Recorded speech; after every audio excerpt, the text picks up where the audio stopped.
আগামী প্রজন্ম সুচ্চার বুঝিয়ে দিতে হবে ন্যায্য অধিকার। মেধাবী ছেলেটা বেকার, অধিকার চাওয়া মাত্রই বানিয়ে দিলে রাজাকার। বিষয়টি যদি এমন হয়, দেশপ্রেমিক হয়েও বয়ে বেড়াতে হবে নোংরা পরিচয়। দেশের মানুষের জন্যই হয়েছিল মুক্তিযুদ্ধ, কোটা আন্দোলন তারই একটা অংশ মাত্র, করতে চেয়েও না বাকরুদ্ধ। দেশের মানুষের জন্যই মুক্তিযোদ্ধারা করলো লড়াই, কোটা দিয়ে আম পেড়ে খেলো, নাতি নাতনিরা করলো লড়াই। এই দেশে মধ্যবিত্তের ঘরে জন্ম নিলে হারাইতে হয় নিজের অধিকার, আর সেই অধিকার দাবি করতে গেলে পরিবারে কেউ মুক্তিযোদ্ধা নাই বললে হইতে হয় রাজাকার। তো বলি, দেশের জন্য মুক্তিযোদ্ধারা 9 মাস যুদ্ধ করছে মানুষের অধিকার ফিরিয়ে দেওয়ার জন্য ভাই। সব সুযোগ সুবিধা শুধু তার 14 গোষ্ঠীরই দেওয়ার জন্য বললা যায় নাই। এই নাও দেশ স্বাধীন করে দেয়া গেলাম, এবার আমার নাতি পুতি ছাতি লাড়ি যদি চোর বাটপার আর অযোগ্য হয় তাদেরকে যোগ্য স্থানে বসায়ও। রক্ত দেওয়ার সময় কোনো মুক্তিযোদ্ধাই কিন্তু এই কথা বললা যায় নাই, বরং মানুষ যাতে তার যোগ্য অধিকার ফিরে পায় সেই জন্য হাজারো লক্ষ কোটি নারী পুরুষ রক্ত দিছে ভাই। আর আজকে যাদেরকে রাজাকার বলতাছেন না, দেশের প্রতি তাদের অবদান আপনারা কল্পনাও করতে পারবেন না।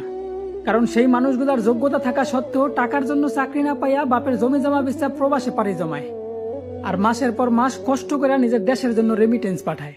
যেখানে আমাদের পূর্বপুরুষরা একটা মেয়ের সম্মান রক্ষার্থে বড় বড় যুদ্ধ করতেও দ্বিধাবোধ করে নেই, সেখানে আজ আমাদের রাজপথে মানুষ মানুষের উপর হিংস্র প্রাণীর মতো ঝাঁপায় পড়তেছে, আর তাদের শিকার থেকে কোনো নারী পুরুষ বাদ যায় নাই।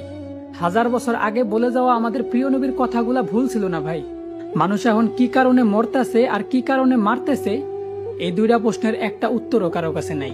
এখন বিচারকদের কানে কখনোই পৌঁছাইব না যদি বলি বিচার চাই বিচার চাই, কারণ বিচারকদের কান অনেক আগে থেকেই টাকা দিয়া বন্ধ করে দেওয়া আছে ভাই।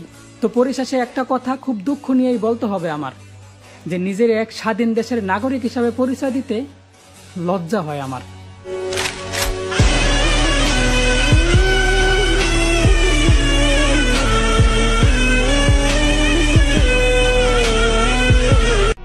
আমাদের এই স্বাধীন বাংলাদেশের বর্তমান পরিস্থিতি থেকে শুধু একটা কথাই বলতে চাই, আমি গর্বিত যে আমি অশিক্ষিত।